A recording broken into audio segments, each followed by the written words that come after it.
I work with Jay quite a bit. He's become one of my good friends in DC.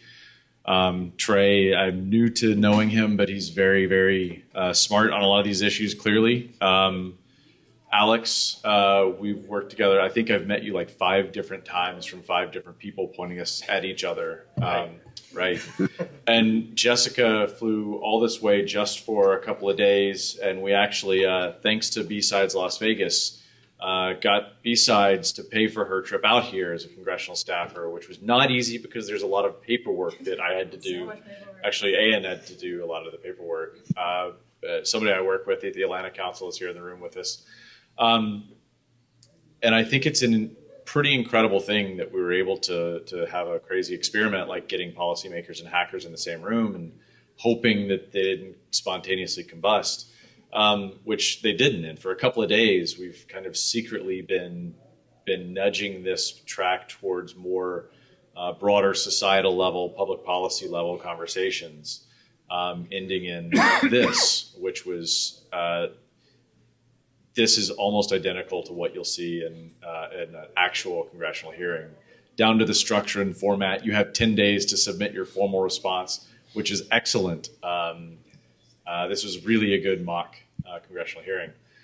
And if I could pull on some of the themes from the last couple of days, one of the things that I was a little bit concerned about coming into this is, are the BSides people going to tar and feather me after this because I'm directing this so much towards public policy stuff?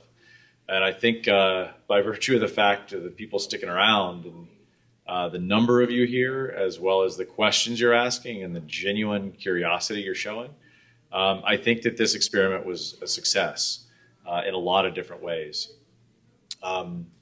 We also wanted to help build capacities here.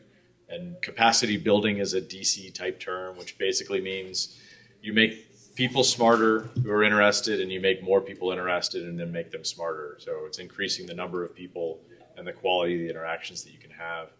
And I think we did that in a number of ways, not just on public safety, human life, but also on building bridges and in getting involved in different with different stakeholder types, including public policymakers. And we wanted you to feel empowered after having been here to take some action that was maybe outside of your technical wheelhouse and maybe beyond your current comfort level, but to hopefully make it okay and let you understand that you've got permission to engage in some of these conversations. It's not the rest of society that's holding us back.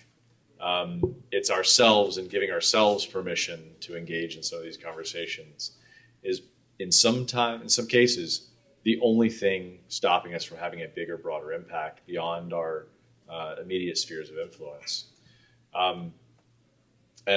Josh, I don't know if you have any thoughts. We're going to kind of do the wrap up and then close a little bit earlier by about 10 minutes than we thought we would. So we'll let you guys get on to the next thing very, very shortly. Josh, any thoughts?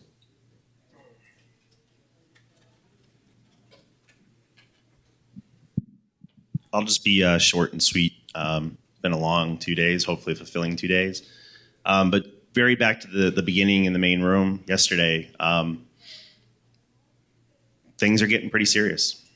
And it's going to take a lot more ideas and innovation and action than any one of us could ever do on our own. So I really hope the theme of this year was shifting from us being solo actors and taking it on ourselves and seeing each other as competition and more turning it into not just empowerment generally as a platitude, but look at the kind of ideas that could come out today from having the superpowers of someone from Congress, the superpowers of someone from FDA, from NTIA, from DOJ.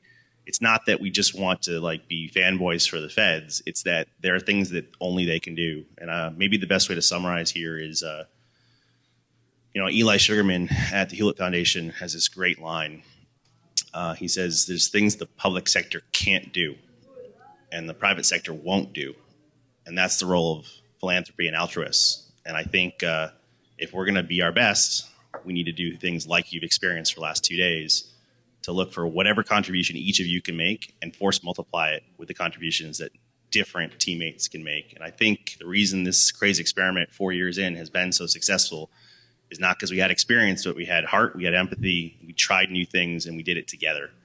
So if you have one takeaway, it's the safer, sooner together, and I hope you take it back to your day jobs. And this isn't something you do in Vegas, but it's something that lights a fire here in Vegas, and then we go find out which dragons we can kill together next week. So thank you for being here for 2 days, and give yourself a round of applause. Some of these guys are my heroes. Well, now I have a few new heroes to work with. So thank you.